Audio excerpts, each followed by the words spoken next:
bien, je vais vous demander à vous la parole, hein, donc à nous quatre. Et donc on commence, si je peux me permettre, en spectre large avec ce qui est la largeur, si on peut dire, l'ampleur de l'entreprise que tu représentes là maintenant, et donc qui, quand on avait annoncé, c'était Essilor International. Depuis c'est devenu Essilor Luxottica, peut-être que ça rechangera.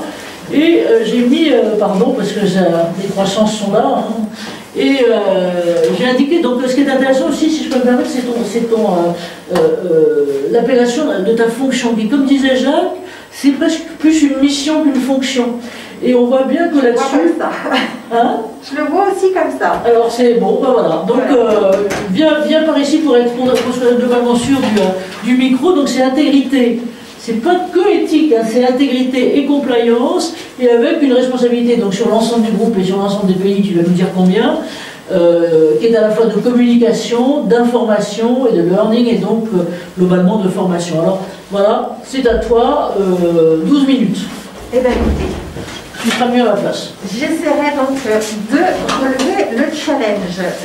J'espère que vous m'entendez tous bien. Donc j'interviens au titre de deux spécificités. La première spécificité, Anne-Marie l'a souligné, je suis juriste, une culture de relations sociales, de droit social pendant 15 années, notamment 10 ans dans le département de droit social, mais surtout toujours une vision à 360 degrés et un intérêt particulier pour la responsabilité sociétale, mais également pour les sujets conformité, compliance sociale, puisqu'il y a 10 ans déjà, j'étais convaincue par cette nécessité de compliance sociale, à la fois pour l'entreprise, pour l'image et la réputation de l'entreprise, mais pour préserver l'intégrité des salariés. Donc l'intégrité psychosociale aussi, puisque j'ai eu la chance chez Essilor de mettre en place le premier accord sur les risques psychosociaux, puis un accord sur la qualité de vie au travail, bien entendu dans un travail collaboratif avec la responsable qualité de vie au travail. Et les RH nous ont permis effectivement de distiller cette culture. Et puis est arrivé... Juste, si je peux me mettre, on va faire un peu en dialoguant comme ça. Comment t'es arrivé dedans? Parce qu'en fait, toi, ta responsabilité était plutôt juridique et plutôt affaires sociales. Exactement. Et tu t'es saisi comment? Et comment je t'ai saisi du sujet compliance? Et j'allais y venir. Effectivement, 2016, loi Sapin 2, donc plutôt sur la corruption, l'obligation de vigilance. Et puis le service compliance a dit, mais on doit mettre en place un système d'information, un outil de reporting de l'alerte. Et dans cette alerte-là, vous le savez, il y a les alertes RH, harcèlement moral, harcèlement sexuel, discrimination, les alertes aussi plus larges, éthiques. Et puis, pour la mise en place, bien entendu, ça ne pouvait pas ne pas passer par les partenaires sociaux. Et les partenaires sociaux sont la clé de voûte pour moi de la culture de vigilance dans l'entreprise. Et cette culture de vigilance, pour la distiller, les partenaires sociaux nous ont accompagnés pour la mise en place de cet outil. On a mis en place, bien entendu, d'un point de vue technique, un comité CHSCT. Donc, à l'époque, c'était les CHSCT, aujourd'hui, ce sont des commissions, pour après présenter le sujet au niveau du comité central d'entreprise. C'est actuellement un CSEC maintenant. Et bien entendu, du fait de la nouveauté de cet outil, et puis même des questionnements sur cette enquête, sur ces investigations, que va-t-il arriver pour le lanceur d'alerte, que va-t-il arriver pour la personne mise en cause, comment protéger ses intérêts. Ils ont mis en place, ils ont fait appel effectivement à CECAFI pour avoir une expertise particulière sur le sujet.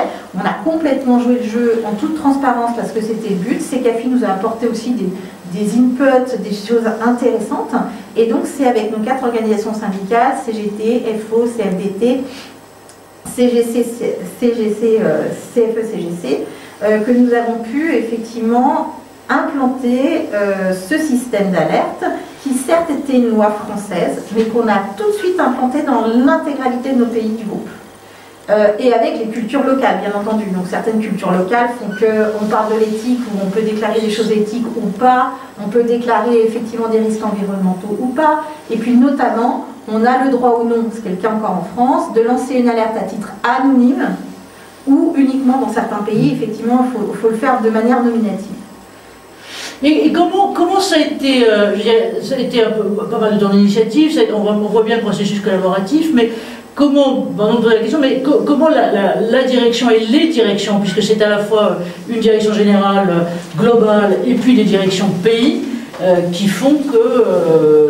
Alors, bien entendu, c'est une obligation légale, donc la conformité elle est automatique, mais on ne peut pas mettre une conformité automatique si on n'emporte pas la conviction, et la conviction d'une direction générale. Et la direction générale est un peu dubitative, tout comme nos partenaires sociaux, mais qu'est-ce que c'est cet outil de délation qui va finalement profiter à des personnes sans doute de mauvaise foi, qui vont vouloir porter atteinte à l'intégrité de notre entreprise et peut-être dénoncer de manière fallacieuse des faits. C'est le premier réflexe que l'on a en fait. Le premier réflexe, c'est un réflexe de méfiance et de retrait. Retrait, méfiance, exactement. Ouais. Et la direction générale se disait, mais est-ce qu'on ne va pas se mettre une balle dans le pied finalement à faire ça? Et tout le travail de la compliance, des RH et de mon équipe, c'était bien entendu de leur dire, mais c'est gagnant-gagnant. Vous allez renforcer la croyance des salariés dans l'entreprise et dans ses actions d'amélioration continue. Parce qu'en fait, une alerte, que ce soit sur le harcèlement ou que ce soit sur la fraude, ce que l'on explique aux salariés, parce qu'on est allé sur le terrain. Sur le terrain, nous avons déployé l'outil, nous leur avons expliqué en présentiel à quoi il servait et pourquoi l'entreprise trouvait que le salarié concourait, s'il était lanceur d'alerte, à l'amélioration de la situation de l'entreprise. On est descendu les voir, on leur a expliqué sur une période de 45 minutes, 1 heure, avec des questions, ce qu'il en était. Et de la même façon, on les a convaincus que c'était un outil qui allait apporter des remèdes aux situations. C'est-à-dire qu'on dit à un moment donné, tiens, si on est sur les alertes RH, notamment sur la santé, la sécurité, l'environnement, le harcèlement, on va se dire, bah, c'est la faute des managers, c'est à eux de réguler ça. Non. À un moment donné, il faut faire l'analyse de la situation et après, il y a une restitution aux managers, si besoin est, sur les conditions de travail qui ont été mises en œuvre et qui ont permis que ça se réalise, malheureusement. Et c'est ça qui est important. Et puis parfois, dans les alertes, sur le harcèlement, pour reprendre ça, c'est mon côté droit social hein, qui me le dit, il n'y a pas de harcèlement, mais pour autant, et c'est là où l'outil est intéressant, c'est pas parce qu'on arrive à une conclusion juridique négative. Le lanceur d'alerte n'a pas eu raison, quelque part, puisque le harcèlement n'est pas constitué. Ça, c'est notre réponse juridique.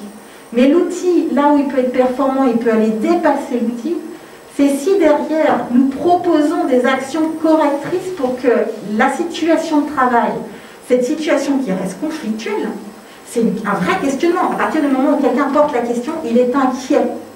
Il est en souci et il y a quelque chose qui ne fonctionne pas. C'est à quel endroit ça ne fonctionne pas et on trouve toujours un dysfonctionnement. Ça peut être un outil de contrôle qui n'a pas été mis en place. Ça peut être aussi une méthode managériale, une formation manager qui peut faire défaut. Il y a vraiment beaucoup de remedies en anglais, hein, c'est de remèdes qui peuvent être trouvés. Et c'est pour ça que c'est gagnant-gagnant.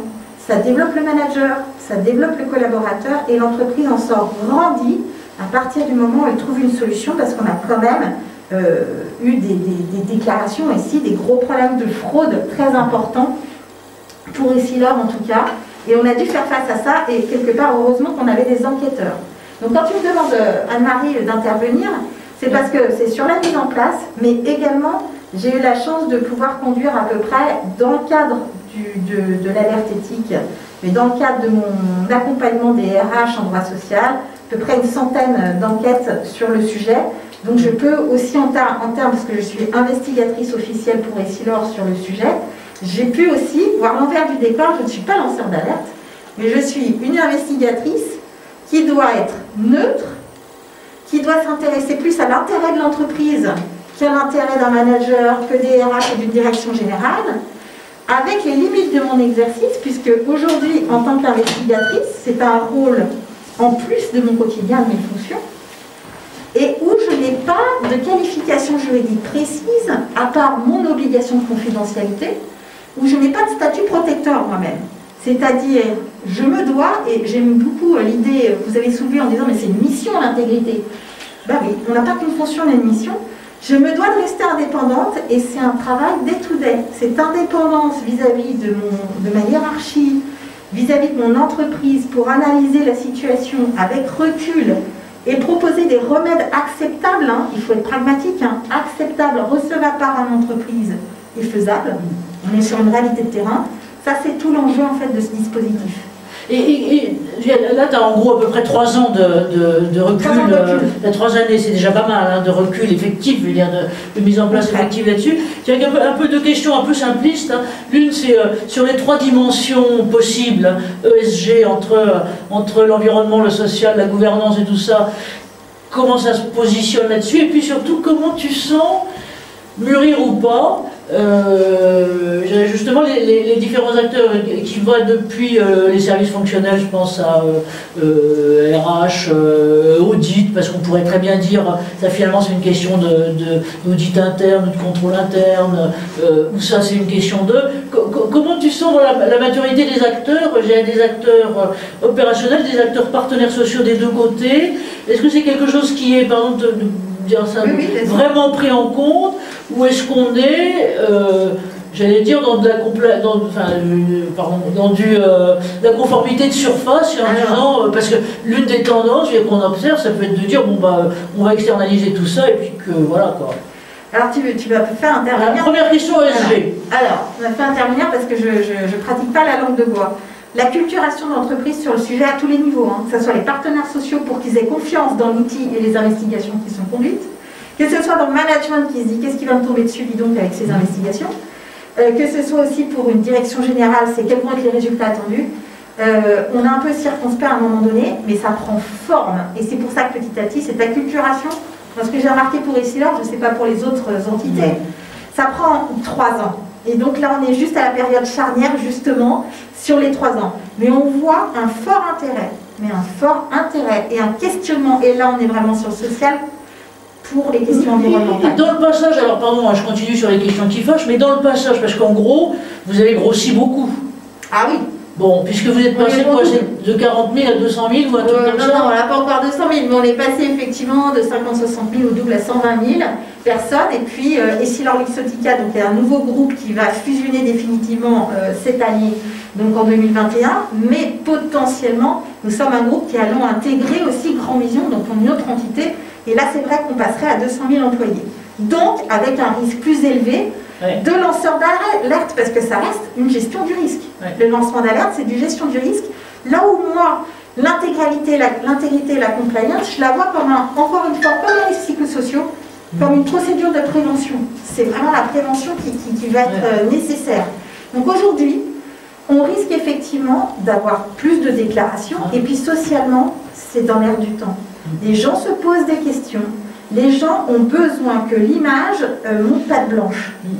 Alors, il n'y a pas de risque zéro, je n'y crois pas, il n'y a pas de société parfaite et nous ne le sommes pas.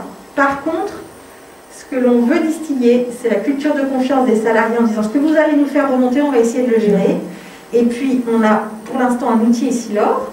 Luxottica n'a pas le même outil de reporting que nous, donc mon enjeu là, avec les équipes, avec la direction compliance et avec Luxottica, c'est de se dire, mais quel outil et la méthode, surtout parce qu'il faut être très rigoureux, le suivi du lanceur d'alerte et sa protection, le suivi de la personne mise en cause, je trouve qu'on oublie cette personne mise en cause. Je vois tous les articles tourner autour du lanceur d'alerte et de sa protection. Mes problématiques en droit social et RH principal, qu'est-ce que je fais au terme de ces enquêtes de la personne qui a été mise en cause? Là, il y a une vraie gestion humaine et sociale à prendre en compte aussi. Ce que je vous propose peut-être, c'est qu'on s'arrête là, on passe la parole peut-être. Je vais demander à Franca de venir, et on voit bien les questions de fond qui se posent, et d'ailleurs parmi les gens, je vais dire les participants, au bout de ça, on va prendre peut-être les deux trucs. Viens là,